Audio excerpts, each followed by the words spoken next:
আসসালামু আলাইকুম। মোহাম্মদ শিহাব মাহমুদের প্রতিবেদনে সাথে থাকছি আমি তাবাসসুম তনয়া।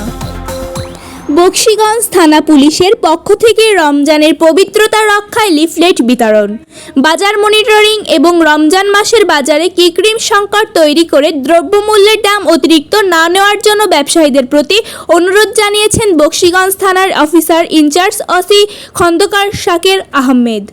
মানুষ যেন আপনাদের কাছ থেকে বেশি মূল্য দিয়ে কিছু কিনতে না হয়, আপনারা স্বল্প মূল্য রাখবেন, স্বল্প লাভে সব বিক্রি করবেন। এই যে তেলের বোতল এগুলি আছে, এগুলি মজুত করবেন না, চিনি মজুত করবেন না, লবণ মজুত করবেন না, কোনো কিছু মজুত করে আর্টিফিশিয়াল আপনার দাম বাড়ানোর চেষ্টা করবেন না। আপনারা যদি সাধারণ মানুষকে যদি কষ্ট না দেন, ইনশাল্লাহ আপনার বকশীগঞ্জবাসী আপনারা বলবেন যে বকশীগঞ্জবাসী আপনাদের দ্বারা এক পয়সা অতিরিক্ত লাভে কিছু বিক্রি করবেন না।